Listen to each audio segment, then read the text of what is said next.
I really enjoy it. You'll see why.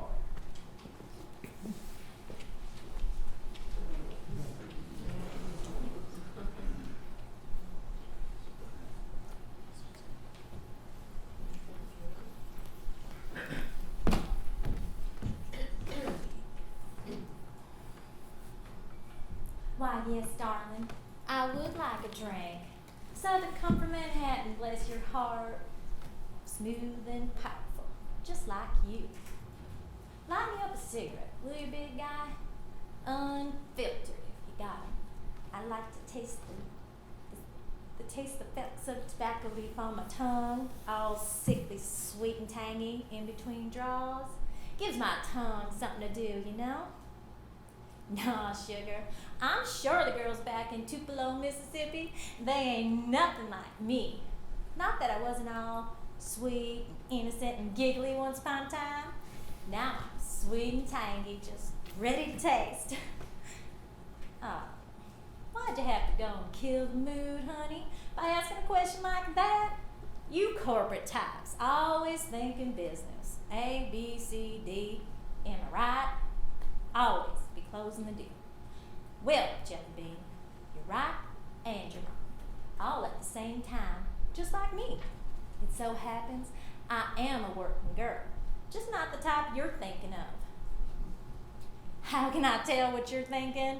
Honey, unless you swivel that stool so you're facing the bar, everybody here can tell what you're thinking.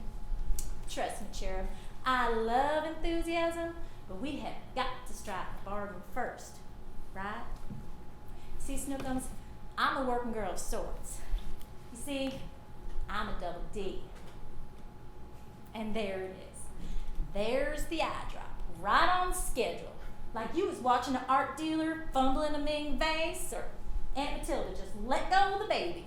You just can't help but look down and witness the spectacle. Well, eyes back up here, fella. Not that they ain't nice and soft and a bit of a spectacle. But I ain't talking about my headlights, I'm talking about my job. You see, I'm a double D. That stands for Dream Demon. And that means I can get you anything your heart desires, Toto. Anything at all. Don't laugh so hard, sure cakes, you'll have a conniption. Don't believe me, right? This just ain't advertising, cowboy. This is the real deal. Anything you want, I can arrange. I've seen that smirk it out before, big shot. Nobody thinks a dame can get them anything they want, unless, well, you know, all they want is the dame.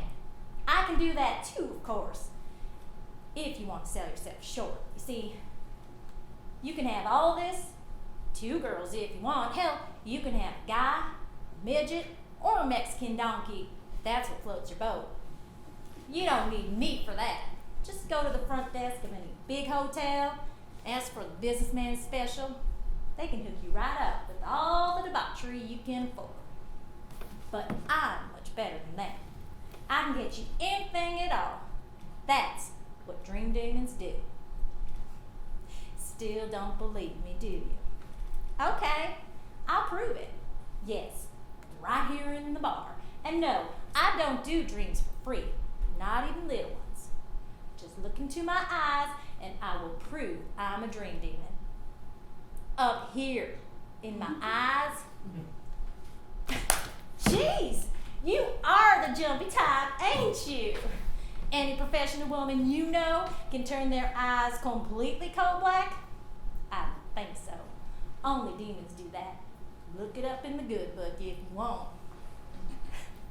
Well, hell's bells. You got no reason to face the bar anymore. Must have scared you good with the old eyes of abyss look. But not that you weren't scared before. This was more of a sided scared. Now it's the more, she gonna turn me into a pillar of flames and rotisserie my firstborn kind of scared. I like it. It suits you. And to be truthful, I do deserve a certain amount of respect. All working girls do. By the way, I'm nothing but truthful. With me, a deal is a deal. Say, Einstein, you are clever.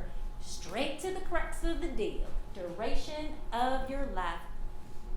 My boss, he thinks long term. So us double D's, we don't quibble about duration. Why fuss and argue about 5 years, 10 years, 20 years, when they're all just drops in the bucket? You ask, you automatically get a lifetime guarantee. Sure, now that you mention it, I do have a bit of discretion about how long a lifetime can last. Generally, we just let things run their natural course. No sense of meddling with cosmic events unnecessarily. Besides, satisfied customers can be a great source of future referrals. But I can manipulate the lifetime part of the guarantee when someone goes babbling to the press or tries to weasel their way out of the deal. I don't take kindly to that kind of trouble, so I shut it down right quick. Acts of God, if they only knew. And I can, and sometimes do, interpret things a bit on the literal side for parties of the second part who rub me the wrong way. Some cat gets all handsy with me at the bar. I don't do him any favors in the negotiations. I may just be borrowing this body, but it is mine for the moment, and I don't allow no trespassing on my property. You want to mow the grass? Stay in your own yard. Understand? Good. Now, where was I? Price, that's right. Just what you'd expect. You get your dream life, and my boss nicks the soul out of your body as you exit this mortal coil. Yet, as you exit, you want to go through life soulless, go into advertising. With my deal, you get free, unfettered use of your soul during your lifetime.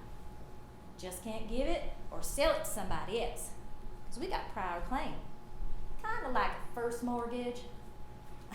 I know the whole eternal damnation to the pits of hell thing is making you hesitate. Am I right?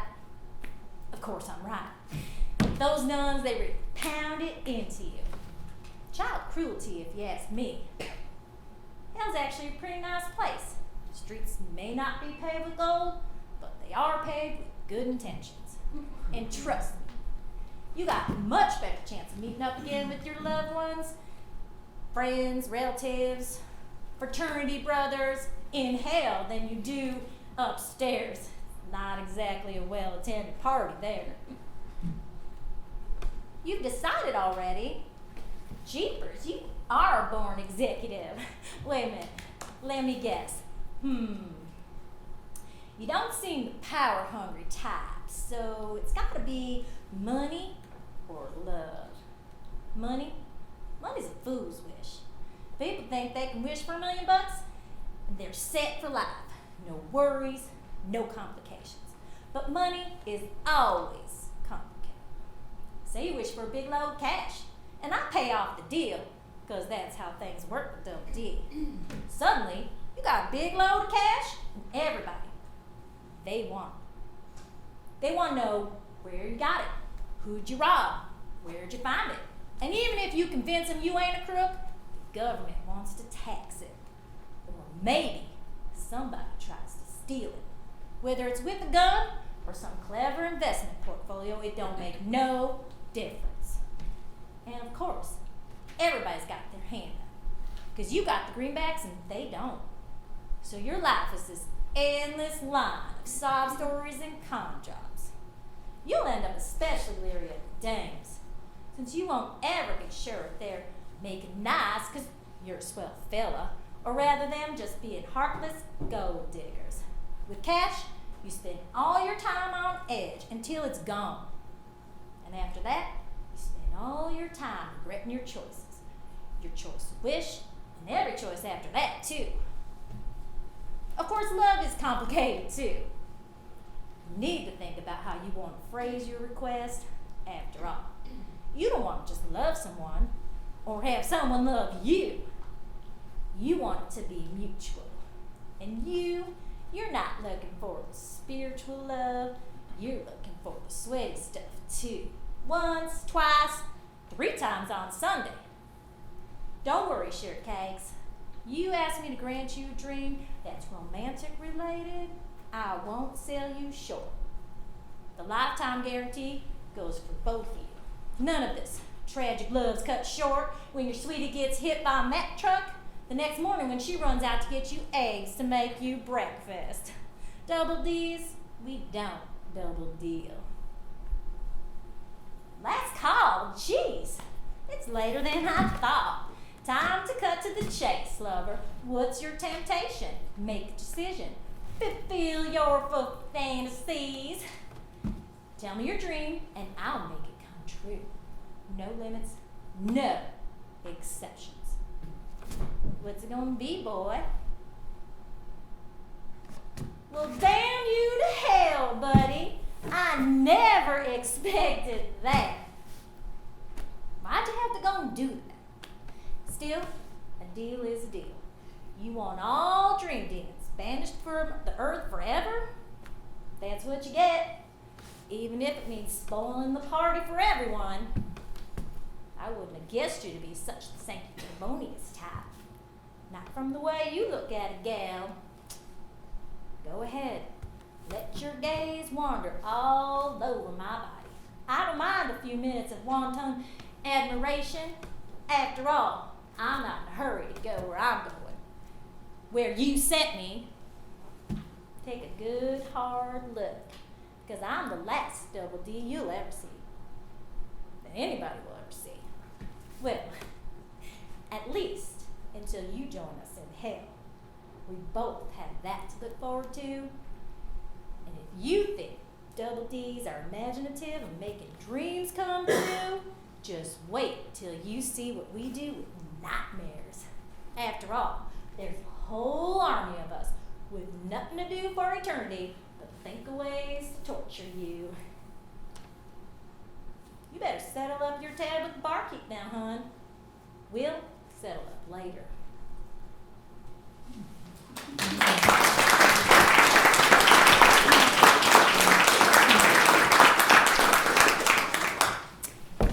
Double D. Don, how are you, man? Doing okay? Have fun? Yeah. I certainly did. I got that piece, but there you are. What do you think, man? Well, it was written as a monologue. I kind of wondered if you were going to put a fellow on stage and have him react to things as he went along. And I did think of that. What actually would have happened, this would have expanded into a much longer piece.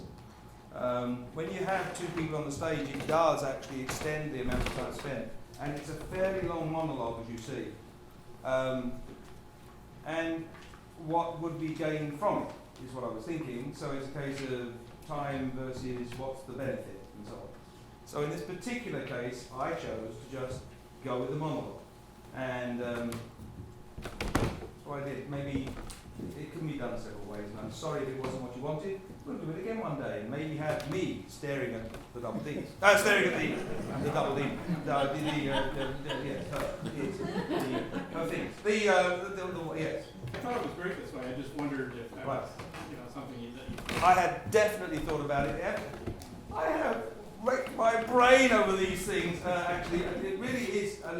Just about every single one of the things you see can be done 40 million ways. I mean, it just depends. So there are so many, what the emotion is, what the candor is, what everything is about.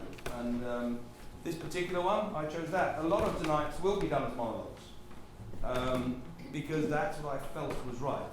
Bringing somebody else in will actually take away from the piece itself. And that's what I hoped. I may be wrong. It's been known. I was wrong once, I remember.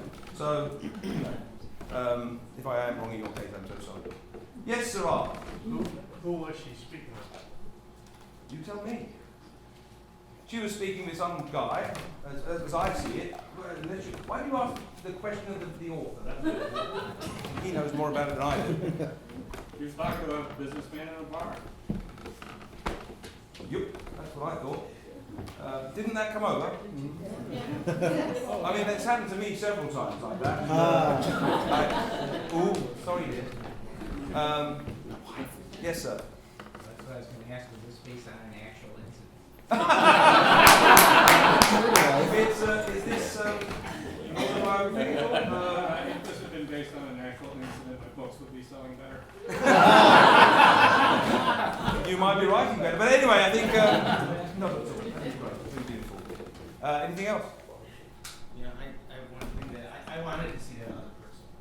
You mentioned that, and I would almost want to see it written with a little bit of action from that other person, because I feel like at least during the majority of it, the person who you don't see has the most. That's how I felt watching it. But I would love to see the reactions and the interplay between them as opposed to just as a monologue. But I like. What do you want? Oh, I mean, sorry, yes. Well, no, I wanted to defend how it was done. I think it gave the chance for the actress to show her acting chops by this. I wondered what you were going to say then. I really allow the actress to show how she can do Right. that. It's something that Bob Newhart does. These monologues Yeah. where he's talking. Some- She did a wonderful job. Yeah. She was great. I liked what she did. And Don does have books for sale. Yes, there's a lot of books out there. He doesn't want to take them home, so go and buy some. Yes. That's Steve Delaney, everyone. He's a friend of mine. He was. Anything else? He writes as well, by the way. Anything else? Any questions? No? Thank you for great feedback. That was wonderful. I shall now leave. The next one's great, just as well.